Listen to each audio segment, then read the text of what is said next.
Hello दोस्तों, स्वागत है आपका फिर से एक नए वीडियो में। मैं CSY शोध करता हूँ आपके अपने YouTube channel study with CSY में। जैसा कि हम कंटिन्यू SSC GD भर्ती 2025 के लिए GS प्रैक्टिस सेट का रिवीजन कर रहे हैं, उसी क्रम में आज हमारा प्रैक्टिस सेट नंबर 29 है। स्टार्ट करते हैं प्रैक्टिस सेट नंबर 29 का पहला क्वेश्चन। भारत सरकार के द्वारा अंटार्कटिका में निर्मित प्रथम शोध केंद्र का नाम क्या है? तो दक्षिणी गंगोत्री यह भारत सरकार द्वारा अंटार्कटिका में निर्मित प्रथम शोध केंद्र का नाम है और इसे भारत सरकार ने 1983 में स्थापित किया था।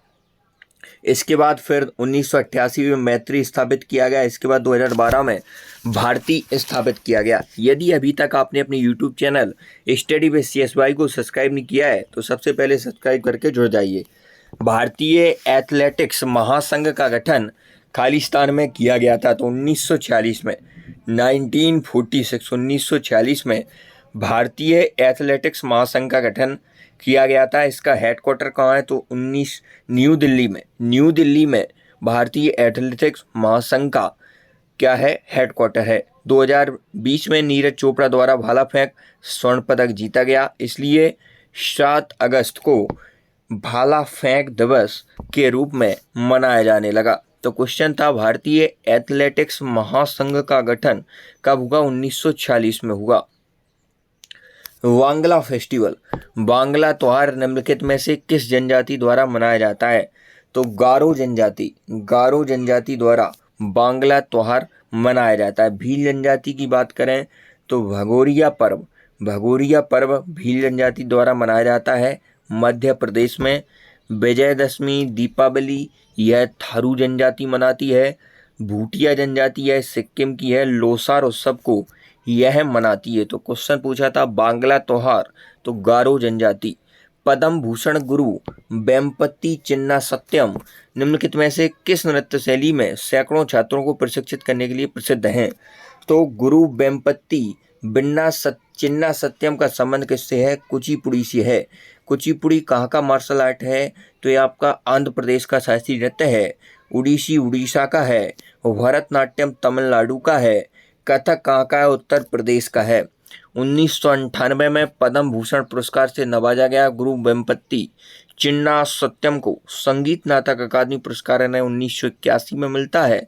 कालिदास सम्मान जो कि मध्य प्रदेश सरकार प्रदान करती है, 1992 में इन्हें कालिदास सम्मान से नवाजा गया। तो गुरु वेम्पति चिन्ना सत्यम का संबंध किससे है? कुचिपुड़ी नृत्य से है।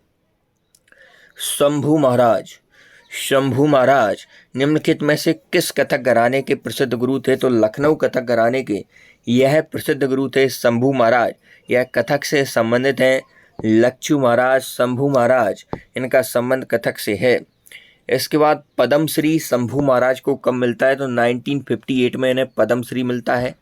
संगीत नाटक अकादमी पुरस्कार 1955 में मिलता है। संगीत नाटक अकादमी फेलोशिप पुरस्कार 1967 में मिलता है। तो शंभू महाराज किस घराने से? तो लखनऊ घराने से। भारतीय मसाला बोर्ड का मुख्यालय कहाँ स्थित है? तो मसाला बोर्ड का मुख्यालय कोच्चि केरल में स्थित है। भारतीय मसाला बोर्ड का मुख्यालय केरल में स्थित है। मसालों का बगीचा किसे कहा जाता है? तो भारत के केरल को मसालों का बगीचा कहा जाता है। सांची स्तूप की नींव निम्नलिखित में से किस राजा द्वारा रखी गई थी?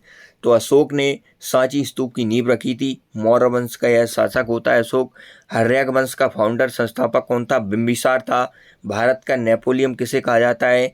तो समुद्रगुप्त को कहा जाता है। विंसेंट स्मिथ द्वारा इसे भारत का नेपोलियन कहा गया था। महाबोधि स्तूप कहाँ पर है? तो बोधगया बिहार में है। शांति स्तूप लद्दाख में है। धमेक स्तूप सारनाथ यूपी में है। अमरावती स्तूप है आंध्र प्रदेश में है। तो क्वेश्चन पूछा था सांची स्तूप की नींव किस शासक ने रखी? तो अशोक ने रखी। मौर्य वंश का संस्थापक कौन था? तो चंद्रगुप्त मौर्य था। बंगाल की दोहरे शासन व्यवस्था की नीति किस गवर्नर के दिमाग की उपज थी? तो लॉर्ड क्लाइव के दिमाग की उपज थी बंगाल की दोहरे शासन की नीति। बंगाल का प्रथम गवर्नर जनरल कौन था? तो वारेन हेस्टिंग या बंगाल का प्रथम गवर्नर जनरल था। SSC CGL 2023 में क्वेश्चन पूछा गया है। द्वैत प्रणाली शासन प्रणाली 1765 में लाता है और बंगाल का प्रथम गवर्नर तो ये था क्लाइव। प्रथम गवर्नर जनरल हेस्टिंग था। प्रथम गवर्नर था आपका क्लाइव। दोहरे शासन को समाप्त किसने किया था? तो हेस्टिंग ने दोहरे शासन को समाप्त किया था। ब्रिटिश भारत के निम्नलिखित में से किस वायसराय ने प्रांतीय वित्त को केंद्रीय वित्त से अलग करने के लिए पहला कदम उठाया और 1870 में भारत में वित्तीय विकेंद्रीकरण की शुरुआत की? तो लॉर्ड मेयो ने प्रांतीय वित्त को केंद्रीय वित्त से अलग करने के लिए पहला कदम उठाया था।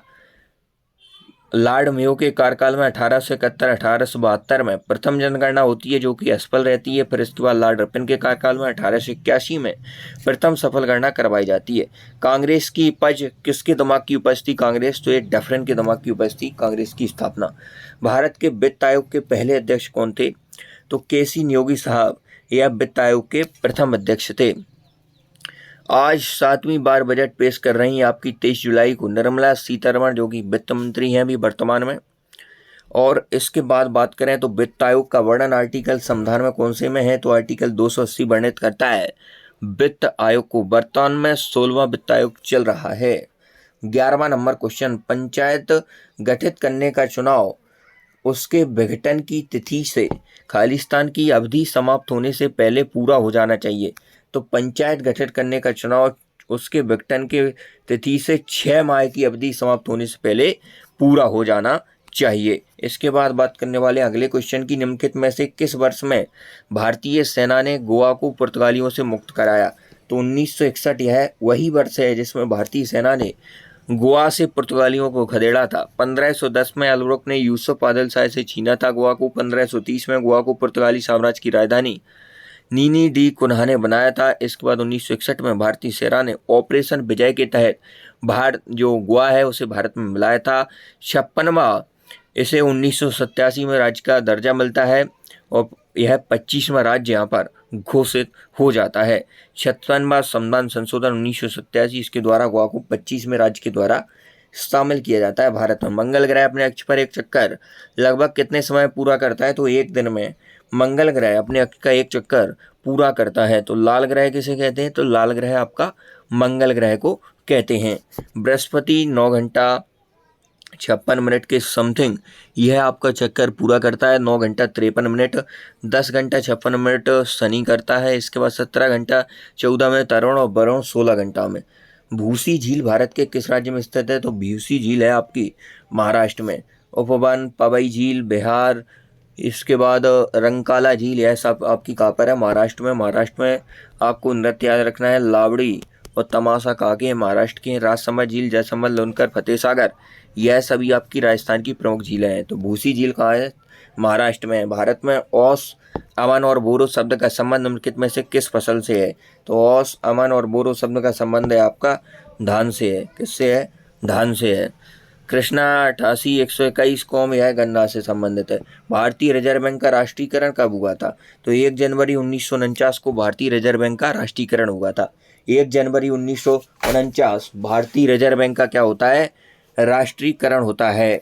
1926 में सिफारिश करती है हिल्टन यंग समिति, इसके द्वारा आरबीआई की स्थापना की जाती है। आरबीआई का अधिनियम था 1934 का और 1 अप्रैल 1935 यह वही डेट है जब आरबीआई अस्तित्व में आती है, स्थापना होती है। 1 अप्रैल 1935 को आरबीआई का 1935 से 1937 के बीच में 1935 से 1937 के बीच में इसका हेडक्वार्टर मुख्यालय कलकत्ता में रहता है।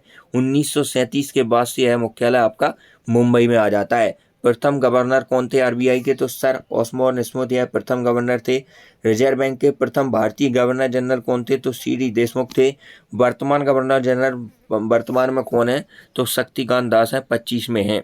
तो आरबीआई का सिफारिश कब करती है? कौन सी समिति आरबीआई से संबंधित है? तो हिल्टर यंग समिति, हिल्टर यंग आयोग भी इसे हम बोलते हैं। यह आरबीआई से संबंधित है। 1926 में यह सिफारिश करती है। अधिनियम 1934 का है। 1 अप्रैल 1935 को आरबीआई की स्थापना होती है। 1935 से 1937 के बीच में हेडक्वार्टर कलकत्ता रहता है। 1937 से यह मुंबई हो जाता है। प्रथम गवर्नर ऑस्बोर्न स्मिथ, प्रथम भारतीय गवर्नर सीडी देशमुख और वर्तमान में शक्तिकांत दास 25 में है। और राष्ट्रीयकरण कब हुआ? तो 1 जनवरी 1949 को हुआ। एक स्थिर चुंबकीय क्षेत्र की उपस्थिति में वर्णक्रमीय रेखा के कई घटकों में विभाजित होने के प्रभाव क्या कहते हैं? जीमन प्रभाव कहते हैं। क्या कहते हैं? जीमन प्रभाव कहते हैं। पीटर जीमन द्वारा इसकी खोज की गई थी। 1886 में। उस पादप की पहचान करें जो पत्तियों के माध्यम से अनुकूलन दिखाता है, जो कांटों में बदल जाती हैं। तो नागफनी ऐसा पादप है जो पत्तियों के माध्यम से अनुकूलन दिखाता है, और जो पत्तियां हैं इसकी मौसम के अनुसार पत्तियां हैं तो पत्तियां सह नहीं पाती हैं ताप वहाँ का, तो पत्तियां आपकी किस में बदल जाती हैं, कांटों में बदल जाती हैं पत्तियां। डायरिया, अनिद्रा, पाइल्स यह आपके छुई से संबंधित हैं। प्रतिरक्षा प्रणाली में मददगार यह गुड़हल होता है। डायरिया, अनिद्रा, पाइल्स में मददगार होता है आपका छुई का पौधा। हाल ही में नील नदी की एक सहायक शाखा एहरामत शाखा की खोज की गई। नील नदी किस महाद्वीप की प्रमुख नदी है? तो अफ्रीका महाद्वीप की सबसे बड़ी नदी, विश्व की सबसे बड़ी नदी जो मानी जाती है वो नील नदी है। मिस्र का वरदान भी हम नील नदी को कहते हैं। आज की क्लास का हमारा अंतिम क्वेश्चन इसी प्रकार, यदि आप कंटिन्यू रिवीजन करना चाहते हैं, एसएससी जीडी भर्ती 2025 में सिलेक्शन लेना चाहते हैं, तो study with CSY YouTube channel से जुड़े रहें। वर्ल्ड प्रेस फ्रीडम इंडेक्स 2024 में भारत की रैंक क्या है? तो वर्ल्ड प्रेस फ्रीडम इंडेक्स 2024 में भारत की रैंक है 159, 159। यह टोटल जो रैंकिंग है वह 180 देशों के बीच कंडक्ट कराई थी। 180 देशों के बीच यह प्रतिस्पर्धा होती है। इसमें भारत रहता है 159 नंबर पर। इसमें पहले स्थान पर रहता है आपका नार्वे इसमें पहले स्थान पर रहता है। तो वर्ल्ड प्रेस फ्रीडम इंडेक्स में भारत की रैंक क्या है? 159 है। तो आज क्यों इतना ही, मिलते हैं नेक्स्ट वीडियो में, तब तक के लिए जय हिंद। चैनल को सब्सक्राइब करके जुड़ जाइए।